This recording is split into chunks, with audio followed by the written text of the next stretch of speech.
Hi everybody, my name is Siavash from PicInfiniti.net. I prepare a mini course for you about TexJs. In this session, I give you an introduction to what this mini course about, and it will help you to find it useful to follow or not. But I recommend you take this course because it's very detailed about the fourth section. I think it's very good practice to get familiar with a tech and what is the tech and how it works on the web, and I think it's gonna be very useful for you. Actually, these days I working on my paper and I face with a lot of problem, and I solve it by making a minimal library, and I think it's a good idea to share that with you, so maybe it help you to overcome some problem if you have same problem as mine. Okay, actually, as introduction, I gonna teach you this library. In this session, I don't teach you any coding. I just talk about the idea and what happening, what is useful for, and something like that. Actually, it help you to bring or publish your article on the web. For example, if you are a student of a mathematics or physics or engineering, you already familiar with LaTeX. We use LaTeX to do our homework, to write our article, thesis or book or something like that and publish it. But there is some problem with that. It takes a lot of space in our hard. The last time I installed it, it take 10 gigabyte of my hard, and one of my friends told me 5 of that is the downloading part, but when I remove that, it just killing 2 gigabyte, and it's very heavy for me, and I think I don't like all of it.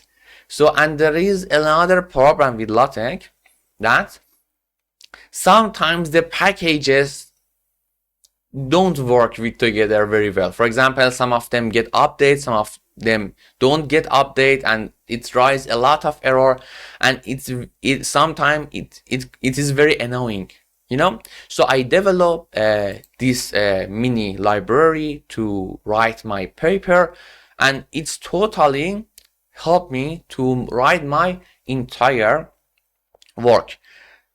First, I want to show you the result. You know, this is my paper. I write it entirely with TexJs. As you see, it's very clean, it's very nice, and I already write it in LaTeX, so you can compare them, and as you see, both of them, it's very nice, very clean, and both of them work very well. And actually, with this mini library, you can put your work on the internet. You know, this is a local host. I put my work on the web, and it's very nice to do that.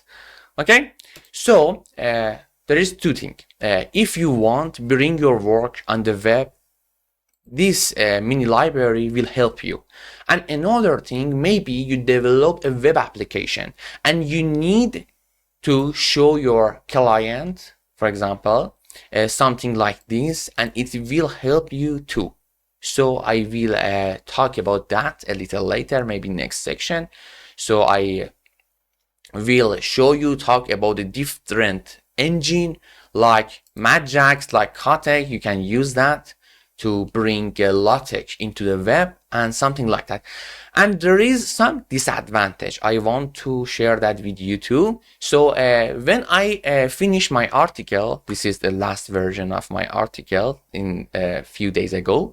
When I upload it on Archive, Archive is a open source platform. You can upload your work there without dealing with journals. You know, it's very hard, sometimes take years the journals accept your publication, but in less than a week you can publish your work on Archive. So, and you have the ownership, you can get your citation, and you will index in Google Scholar and or for example, research kit or something like that.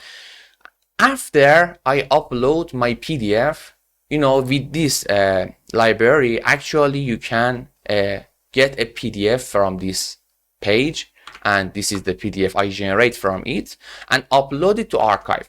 Unfortunately, archive didn't get me this watermark. This watermark is very important for me. Watermark, if someone, for example, download your work, this watermark help them to find your page, and it generate a citation for you, as you see. This is a citation.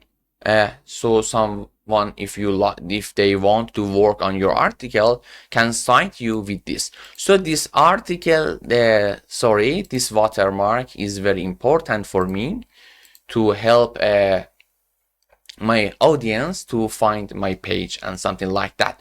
So if you get this watermark, you don't use this library, because as you see, they don't give me the watermark, because I send them the PDF file.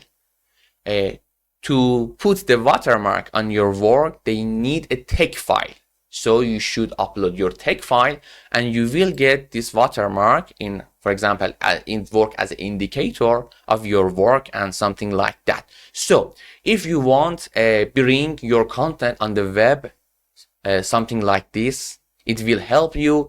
If you want to familiar with different engine to do that, tech engine to do that for you, I will made a little speech about MatJax and Kotek. It's gonna help you to do that. If you want to develop a web application to generate mathematical formula, physics formula or something like that, it will help you. But if you want, for example, upload your work to somewhere like archive and get watermark, if you don't care about the watermark, you can use this library too. And for example, with a minimal project, for example, if your master want you to do your homework in LaTeX, you can use this library instead of LaTeX, because maybe some computer is rather old. Maybe they can't load LaTeX very good properly. But this library is very minimal, and it will help you to generate the LaTeX form document. As you see, this is a final result of this library. I will talk about it deeper in the upcoming sections and like that. So I finish this section. I hope you enjoy my course, and I will see you on the next section. Don't forget like and subscribe. Goodbye.